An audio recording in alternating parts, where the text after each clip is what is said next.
Perkenalkan, nama saya Monica Caroles, Fakultas Perikanan dan Ilmu Kelautan, Program Studi Ilmu Kelautan, Universitas Samratulangi Manado. Nah, pada saat ini saya akan menjelaskan sedikit tentang batimetri. Nah, apa sih itu batimetri? Nah, batimetri adalah pengukuran kedalaman lautan. Nah, batimetri ini merupakan proses penggambaran dasar perairan sejak pengukuran permulaan hingga visualisasinya.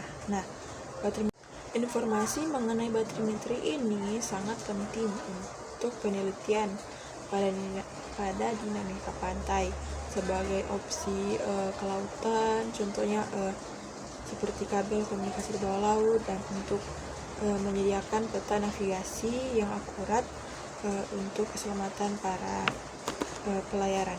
Nah, dalam batimetri ini kita dapat melakukan survei batimetri. Nah, survei batimetri ini merupakan pengumpulan data menggunakan metode penginderaan atau rekaman dari permukaan dasar laut, di mana data tersebut diolah untuk menghasilkan profil dasar laut dengan jumlah yang cukup banyak, sehingga dapat digambarkan sebagai susunan dan garis-garis kedalaman kontur yang disajikan dalam bentuk peta batimetri. Nah, peta batimetri itu sendiri adalah peta yang menggambarkan perairan dan kedalamannya.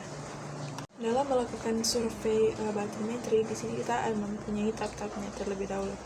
Nah, tahap perencanaan survei ini dilakukan berdasarkan jalur pengamatan yang sudah direncanakan terlebih dahulu. Nah, kedalaman dasar air laut diamati biasanya menggunakan alat echosounder.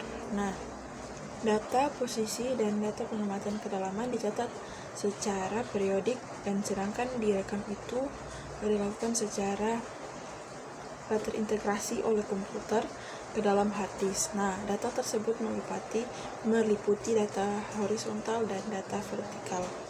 Dalam melakukan survei batimetri ini memiliki pengaruhnya juga. Nah, pengaruhnya juga itu merupakan berubah-ubahnya tinggi permukaan pada air laut. Nah, itu sesuai dengan fenomena pasang surut air laut. Nah, di sini pengamatan pasang surut dihasilkan beberapa definisi dari suatu permukaan referensi, yaitu ada mean sea water atau MSL, mean high water atau MHW, mean low water atau MLW, mean high water, MHHW, mean high low water, mean lower low water, mean high water spring, mean low water spring. Nah, ini merupakan tinggi rata-rata pada semua pasang surut air yang terjadi dalam melakukan survei batimetri. Nah, kemudian dalam melakukan survei batimetri ini ada tahap-tahap perencanaannya juga. Nah, untuk pengukuran batimetri ini dilakukan berdasarkan jalur pengamatan yang telah direncanakannya terlebih dahulu.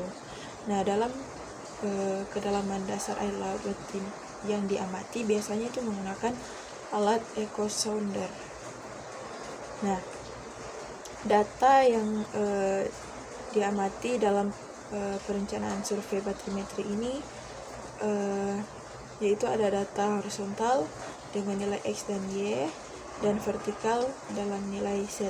Tahapan perencanaan survei yang pertama yaitu ada pengukuran kerangka kontrol peta atau KKP. Nah, di sini berfungsi sebagai kerangka kontrol pada dua jenis, yaitu kerangka kontrol horizontal dan vertikal. Nah, untuk kerangka horizontal ini hanya ada nilai koordinat X dan Y, sedangkan kerangka kontrol vertikal itu menampilkan beda tinggi antara titik-titik yang akan menjadi titik-titik kontrol pada peta.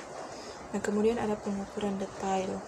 Nah, pengukuran ini dimaksudkan untuk mendapatkan gambaran tentang tinggi rendahnya permukaan tanah serta objek yang bersifat alamiah maupun buatan manusia. Nah, ini khususnya pada wilayah pesisir. Nah, kemudian yang ketiga ada pengukuran sounding pole.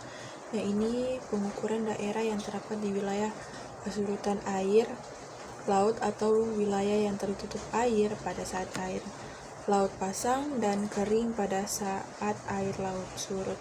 Nah, ini fungsinya untuk memetakan daerah yang tidak dapat disounding karena kedalaman dangkal sehingga tidak dapat dilewati oleh kapal. Kemudian ada sounding, ini merupakan pemeruman. Nah, merupakan proses dan aktivitas yang ditunjukkan untuk memperoleh gambaran atau bentuk topografi dasar perairan. Nah, sounding ini dilaksanakan pada wilayah perairan yang mempunyai kedalaman yang cukup. Nah, dari pengukuran sounding ini ada beberapa tahap yang harus diperhatikan juga, yaitu ada tahap perencanaan jalur sounding, kemudian ada tahap penentuan titik-titik fix, kemudian ada pelaksanaan sounding, dan yang keempat adalah reduksi data dan ukuran. Kemudian yang kelima dari perencanaan survei batrometri ini adalah pengolahan data.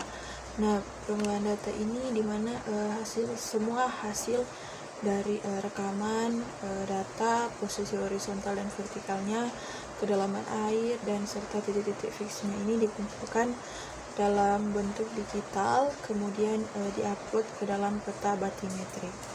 Kemudian yang terakhir dari perencanaan survei batimetri ini yaitu yang keenam, penyajian hasil. Nah, penyajian hasil ini meliputi proses kartografi dan reproduksi.